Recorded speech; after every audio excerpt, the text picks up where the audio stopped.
समुद्रपुर नाम के एक शहर में राजेंद्र नाम का एक आदमी अपने परिवार के साथ रहता था। राजेंद्र एक नारियल बेचने की दुकान चलाता था, लेकिन वो अकेला नारियल बेचने वाला नहीं था। उसके सामने ही एक दूसरा नारियल बेचने वाला भी था। उसका नाम जगदीश था। जगदीश एक कपटी इंसान था। दूसरों की दुकान बंद करने की हमेशा उसकी कोशिश रहती थी। वो हमेशा इसी फिराक में रहता कि कैसे दूसरों का व्यापार खराब करे और अपना सुधारे। राजेंद्र अपनी दुकान पर अच्छे अच्छे और ताज़ा नारियल बेचता है, लेकिन जगदीश लालच में आकर खराब हो चुके नारियल को भी चिल्ला चिल्ला कर राजेंद्र के माल की बुराई करके बेचता था।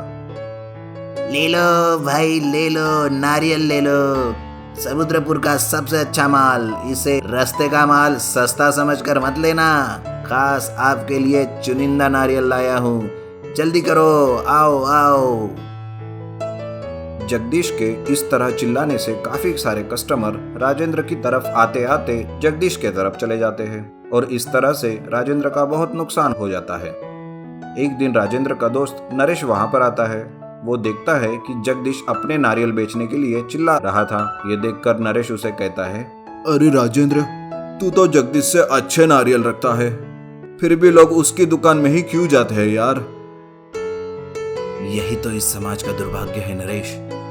लोग किसी की भी बातें सुनकर उनके बहकावे में आते हैं और बिना जांचे परखे या अपना दिमाग लगाए चीज खरीदते हैं। लोग अक्सर दिखावे पर ही जाते हैं, ये नहीं परखते कि क्या सही है और क्या गलत।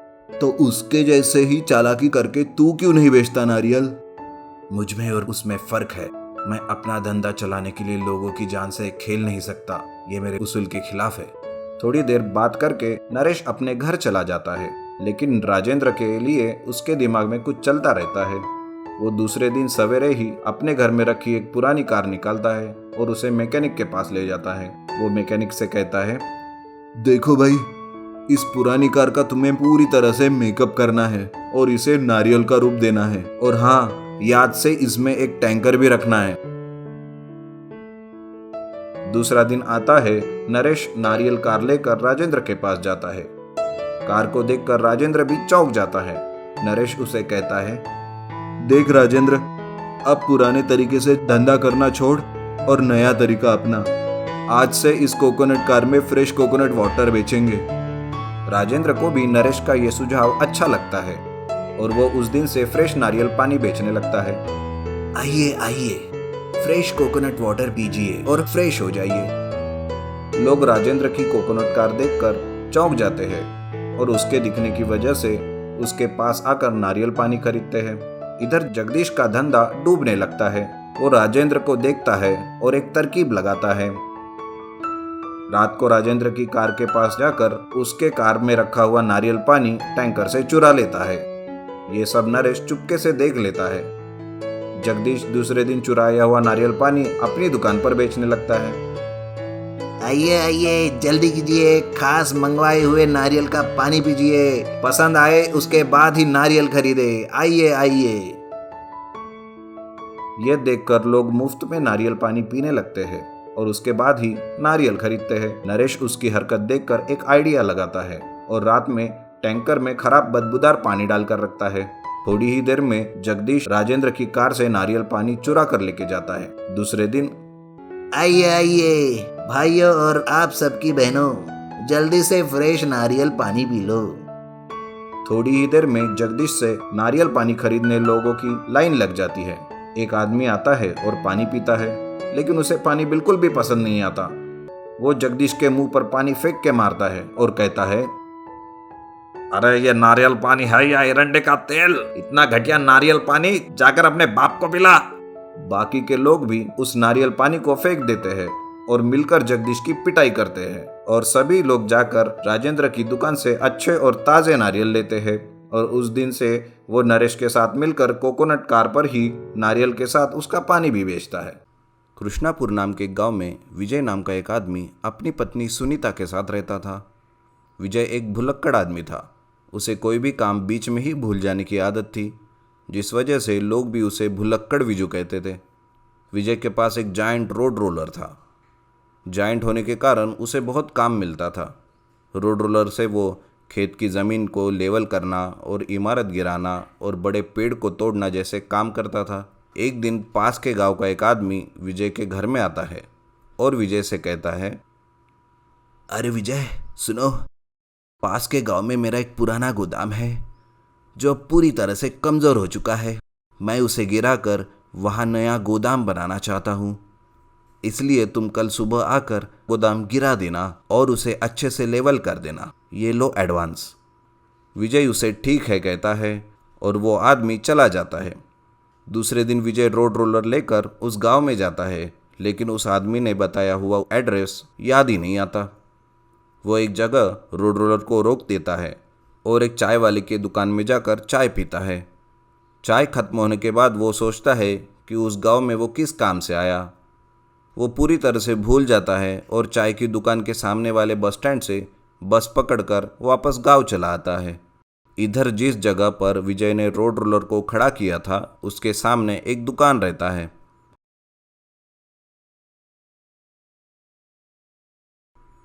वो थोड़ी देर राह देखता है। जब कोई भी नहीं आता तो आखिरकार वो कुछ लोगों को बुलाकर उनकी मदद से रोड रोलर को धक्का मारकर सामने धकेल देता है। धक्का मारते ही वो रोड रोलर बेकाबू होकर अपने आप चलने लगता है। वो रोड रोलर रास्ते पर आकर स्पीड पकड़ता है। लोग भी उसे देखकर अपनी जान बचाकर भागने लगते हैं। चलते चलते रोड रोलर ट्रेन की पटरी पे चलने लगता है। तभी उसके सामने एक ट्रेन आती है। लोग देखकर चिल्लाने लगते हैं। रेलवे क्रॉसिंग वाला गेटकीपर लीवर खींचकर ट्रैक का रास्ता बदल देता है और रोड रोलर दूसरे ट्रैक पर चला जाता है। आखिर में रोड रोलर रेलवे ट्रैक से उतरकर फिर से रास्ते पर दौड़ने लगता है और एक पुराने बंगलो से जाकर टकराता है। रोड रोलर टकराते ही वो बंगलो गिर जाता है। उसका मालिक आता है और वो बंगलो में क्या क्या बचा ये देखने के लिए जाता है। तभी उसे टूटी हुई दीवारों से ढेर सारे सोने के सिक्के नीचे गिरते हुए दिखते हैं। वो बहुत खुश होता है और आजू बाजू वालों को पूछने लगता है कि ये रोड रोलर किसका है। मालिक, ये रोड रोलर तो पास के गांव वाले भुलक्कड़ विजू का है। उस बंगलो का मालिक रोड रोलर लेकर विजय के घर जाता है और कहता है, अरे विजय, तुम्हारी वजह से आज मेरी पुरखों की जायदाद मिली है जिसे मैं बरसों से ढूंढ रहा था। तुम्हारा बहुत बहुत शुक्रिया। ये लो 10,000 रुपये तुम्हारा इनाम। तुम्हारा रोड रोलर बाहर रख दिया है। रुपए देखकर विजय और उसकी पत्नी चौंक जाते हैं। विजय सोचता है, कमाल है, मैंने रोड रोलर चलाया भी नहीं और मुझे काम के पैसे मिल गए। ये तो कमाल हो गया। लालची बाइक वाला ऑटो। सहारनपुर नाम का एक गांव था। गांव में शशिकांत नाम का एक आदमी रहता था। शशिकांत के पास एक बाइक थी। वो बाइक पर लोगों को किराया लेकर ऑटो जैसे चलाता था। शशिकांत पैसे का भूखा आदमी था। वो बहुत लालची था। पैसे कमाने के लिए वो कुछ भी करता था। एक दिन वो बाजार जाकर खड़ा रहा और चिल्लाने लगा, चलो चलो जल्दी बैठो, चलो चलो चलो, सवारी रेडी है, चलो चलो। उसके बाइक पर उसके साथ 2 लोग बैठ गए, लेकिन वो फिर भी चिल्ला रहा था, चलो चलो चलो जल्दी बैठो, चलो चलो। ये सुनकर एक आदमी उससे पूछता है, अरे पूरी जगह तो हम तीनों बैठ गए, आप कहाँ बिठाओगे सवारी को? तुम्हारे सर पर, चुपचाप बैठ। अरे कमाल करते हो यार, जगह कहाँ है इसलिए तो मैंने पूछा। अरे एक आदमी और एडजस्ट हो जाता, तुम चुपचाप बैठो ना यार। तभी एक प्रमोद नाम का आदमी आता है और शशिकांत से पूछता है, अरे शशिकांत, बाइक पर तो जगह ही नहीं है, फिर मैं कहाँ बैठूं? अरे मेरे पैर पर चढ़ो और कंधे पर बैठो। प्रमोद वैसा ही करता है जैसा शशिकांत उसे कहता है। प्रमोद शशिकांत के कंधे पर बैठ जाता है और शशिकांत बाइक चलाता है। थोड़ी देर में बस का स्टॉप आता है। सब उतर जाते हैं। शशिकांत सबको कहता है, चलो चलो सब एक एक करके 30 रुपए दे दो, जल्दी जल्दी जल्दी। अरे ये क्या है, यहाँ आने के तो 20 रुपए होते हैं, तुम 30 रुपए किस बात के ले रहे हो? अरे इतना रिस्क लेकर तुम लोगों को पहुंचा रहा हूँ, इसलिए इंश्योरेंस का पैसा ले रहा हूं मैं। अगर मुझे या तुम में से किसी को कुछ हो गया तो उसकी जिम्मेदारी तो लेनी पड़ेगी ना। अच्छा अच्छा, क्या सच में तुम जिम्मेदारी लोगे? या ऐसे ही मुंह में आया और बके जा रहे हो? अब हमारे पास दूसरा ऑप्शन नहीं है, इसलिए 30-30 रुपए देना पड़ रहा है। शशिकांत ऐसे ही रोज लोगों को कभी भेड़ बकरियों के साथ, तो कभी गाय, तो कभी सवारी के ऊपर भी आदमी को बिठाकर किराया लेता था। लेकिन एक दिन वो अपनी बाइक की तरफ देखकर सोचता है, यार जितना कमाता हूं ना ये बाइक कुछ कमा कर नहीं दे रही। ज्यादा इनकम करने के लिए कुछ जुगाड़ करना पड़ेगा। शशिकांत अपनी बाइक के कैरियर पर एक ऑटो जोड़ देता है और उस पर लोहे की वेल्डिंग करके पक्का कर देता है। दूसरे दिन गांव के चौराहे पर आता है। चलो चलो जल्दी बैठो, जल्दी जल्दी नई टैक्सी का आनंद उठाओ, चलो चलो। थोड़ी देर में बाइक पर 2 और पीछे ऑटो में 3 लोग बैठ जाते हैं। तभी प्रमोद आता है। वो कहता है, अरे यू वेल्डिंग करके पीछे ऑटो जोड़कर हमें उसमें बिठा रहे हो? तुम्हें नहीं लगता ये गैर कानूनी है और इससे जान का खतरा भी रहेगा? अच्छा, अब तुम मुझे सिखा रहे हो? जब गांव में फिल्म की शूटिंग होती थी तब दीवार पर चढ़कर देखते थे ना, तब खतरा नहीं रहता। बाढ़ आती है जब गांव में, तब एक नाव को 2-3 बांध कर लेकर जाते हो, तब खतरा नहीं होता। देख, बैठना है तो बैठ, वरना और भी है, लेकिन फालतू का ज्ञान देकर ना मुझे मत सिखा। ऐसे ही शशिकांत बाइक और ऑटो में ठूस ठूस कर लोग भर देता है और रोज किराया ज्यादा मिलने के चक्कर में टैक्सी चलाता है। लेकिन एक दिन ऐसे ही प्रमोद दूसरे गांव जाने के लिए स्टैंड पर आता है, लेकिन शशिकांत की टैक्सी में जगह नहीं रहती। अरे यार, अब मैं कैसे जाऊंगा दूसरे गांव? टैक्सी में तो जगह ही नहीं है। अरे क्यों टेंशन ले रहे हो यार, आ जाओ और जल्दी से मेरे कंधे पर चढ़कर बैठो। प्रमोद को जरूरी काम रहता है, इसलिए वो बिना सोचे समझे शशिकांत के कंधे पर जाकर बैठ जाता है। थोड़ी दूर पर ही टैक्सी जाती है और एक पत्थर से टैक्सी उछलती है। जिस वेल्डिंग से बाइक के पीछे ऑटो जोड़कर रहता है, वो वेल्डिंग टूट जाती है और ऑटो पलट जाता है। और इधर बाइक पर जो प्रमोद शशिकांत के कंधे पर बैठा रहता है, वो भी धड़ाम से नीचे गिरता है और उसकी कमर टूट जाती है। सब लोग चिल्लाते हैं, हाय रे, अरे मर गया रे, मैं मर गया, मेरी कमर टूट गई रे। तभी एक आदमी शशिकांत को कहता है, अरे शशिकांत, हम तुम्हें 10-10 रुपए ज्यादा के देते थे जो तुम इंश्योरेंस के नाम पर लेते थे।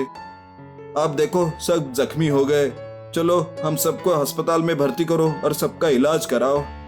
शशिकांत सोचने लगता है और कहता है, अब देखो, ऐसी बात है ना कि ये बोलकर वो सबको छोड़कर भागने लगता है और सारे लोग उसके पीछे भागते हैं, उसे पकड़ते हैं और उसकी खूब पिटाई करते हैं। इगतपुरी नाम के एक गांव में अशोक नाम का एक गरीब आदमी रहता था। अशोक को एक बेटी थी जो शादी के लायक हो गई थी, लेकिन उसकी शादी करने के लिए अशोक के पास रुपए नहीं थे, जिस वजह से वो हमेशा चिंता में रहता था। उस गांव से थोड़ी दूर पर गांव का राजा शेर सिंह रहता था। राजा शेर सिंह खाने का बड़ा शौकीन था। उसे अलग अलग पदार्थ खाने का बड़ा शौक था। कभी किसी ने अगर कोई नया पदार्थ घर में बनाया तो वो जाकर राजा को खिलाता था, और वो पदार्थ अगर राजा को पसंद आया तो राजा उसे तोहफे में रुपए या फिर सोने की माला देता था। इस बात की खबर अशोक की बीवी सुनंदा को थी। अशोक ऐसे ही एक दिन काम से लौटकर घर पर कुछ सोच रहा था। अशोक को सोचते हुए देखकर उसकी बीवी सुनंदा अशोक से बात करने आई। क्या हुआ जी, आप क्यों इतना चिंतित हो? किस बात की चिंता कर रहे हैं आप? अरे कुछ नहीं, पता नहीं अपनी बेटी की शादी मैं करवा सकूंगा भी या नहीं। मैं जो काम करता हूँ उसमें मुश्किल से हमारा गुजारा होता है। शादी के लिए तो कुछ रुपए बचते ही नहीं। समझ नहीं आ रहा कि क्या करूं। अरे इसमें इतना सोचने की क्या बात है? मैंने सुना है कि राजा जी को अलग अलग पदार्थ खाने का बड़ा शौक है। उन्हें लजीज खाना खिलाओ तो खुश होकर वो इनाम भी देते हैं। मैं एक काम करती हूँ, मैं राजा जी के लिए मटन बिरयानी बनाती हूँ, आप जाकर राजा जी को खिलाइए। क्या पता राजा जी खुश होकर कुछ इनाम ही दे दे। ठीक है, तुम कल सुबह सुबह मटन बिरयानी बना लो, मैं जाकर राजा जी को खिलाता हूँ। सुनंदा सुबह से ही मटन बिरयानी बनाने के काम में लग जाती है। वो बड़े ही संभल कर मटन बिरयानी बनाती है और अशोक को डिब्बे में पैक करके देती है। अशोक राजा जी के महल जाता है। जाते जाते गेट पर अशोक का दोस्त जालिंदर मिलता है। अरे अशोक, आज इधर कैसे आना हुआ? अरे जालिंदर, दरअसल मैं राजा जी को मटन बिरयानी खिलाने आया था। अरे मटन बिरयानी तो मैं भी लेकर आया। आज देखते हैं किसकी मटन बिरयानी सबसे अच्छी लगती है राजा जी को। जालिंदर जानता था कि अशोक की बीवी मटन बिरयानी बहुत अच्छी बनाती है, जिसकी वजह से 100% राजा जी को अशोक की ही मटन बिरयानी अच्छी लगेगी। इसलिए वो चालबाजी से अशोक का ध्यान भटकाता है और मटन बिरयानी का डिब्बा बदल देता है। दोनों बात करते करते अंदर महल जाते हैं। सबसे पहले अशोक अंदर जाता है। महाराज की जय हो। कहो, कौन हो तुम और यहाँ कैसे आना हुआ? जी महाराज, मेरा नाम अशोक है। मैं पास ही के एक गांव से आया हूँ। मेरी बीवी बहुत लजीज मटन बिरयानी बनाती है। मैंने सोचा आपको सुबह सुबह नाश्ते में चखा दूं, तो मुझे भी अच्छा लगेगा। इस पर राजा जी बोले, अरे वाह, मटन बिरयानी, मुझे बहुत पसंद है मटन बिरयानी। सुबह सुबह ऐसा लजीज खाना मिल जाए तो मज़ा ही आ जाए। वैसे भी मैं मेरे खानसामों के हाथ का खा खा कर उब गया हूँ। लाइए, आपकी मटन बिरयानी खिलाइए। अशोक राजा जी को मटन बिरयानी देता है और राजा जी एक निवाला खाते ही उसे थूक देते हैं और कहते हैं, अरे रे रे रे, ये क्या लेकर आए हो? ऐसी बनती है मटन बिरयानी? जानते भी हो कुछ मटन बिरयानी के बारे में? चलो जाओ यहाँ से और दोबारा मत दिखना। बेचारा अशोक मायूस होकर वहां से चला जाता है और बाहर जालिंदर का इंतजार करता रहता है। थोड़ी देर में जालिंदर बाहर आता है। वो बहुत खुश होता है। कहता है, अरे अशोक, राजा जी को मेरी मटन बिरयानी बहुत अच्छी लगी और उन्होंने मुझे इनाम में ये सोने की माला भी दी। देखो इसे। अशोक कहता है, अरे जालिंदर, पता नहीं मेरी मटन बिरयानी राजा जी को अच्छी नहीं लगी। शायद मेरी बीवी ने कुछ गलती की होगी बनाने में। अरे नहीं नहीं, राजा जी को मटन बिरयानी कैसी अच्छी लगेगी, क्योंकि मैंने ही हमारे डिब्बे बदल दिए थे। ये सुनते ही अशोक जल्दी से राजा जी के पास जाता है और सब राजा को बता देता है। राजा जी जालिंदर को बुलाते हैं। राजा जी के आदमी उसे मार मार के अंदर लाते हैं और वो मान लेता है कि डिब्बे बदल दिए थे। तभी अशोक कहता है, मुझे माफ कीजिए राजा जी, लेकिन मेरे दोस्त को मत मारिए। दरअसल मैंने सोचा कि आपको मटन बिरयानी खिला दूं और आप अगर खुश हो जाएंगे तो मुझे इनाम में कुछ रुपए दे देंगे, जिससे मैं अपनी बेटी की शादी करा दूंगा। लेकिन शायद जालिंदर की भी कोई परेशानी होगी जिस वजह से उसने ऐसा किया। तभी महाराज कहते हैं, नहीं नहीं, कोई बात नहीं, ये लो रुपए और अपने बेटी की शादी धूमधाम से करो। मैं भी आऊंगा शादी में। कुछ दिन बाद बेटी की शादी होती है। महाराज भी शादी में आते हैं। शादी में दोनों को आशीर्वाद देते हैं और खाना खाते हैं। उन्हें खाने में मटन बिरयानी खिलाते हैं, जिसे खाकर राजा जी बोलते हैं, अशोक, तुम्हारे यहाँ की मटन बिरयानी वाकई में बहुत स्वादिष्ट है। तुम जल्दी से गांव में मटन बिरयानी का होटल खोल दो। मैं होटल के लिए जगह दूंगा और कुछ रुपए भी। इस तरह से अशोक और उसकी बीवी सुनंदा दोनों राजा जी की मदद से मटन बिरयानी का होटल खोलते हैं, जो बड़े जोर शोर से चलता है।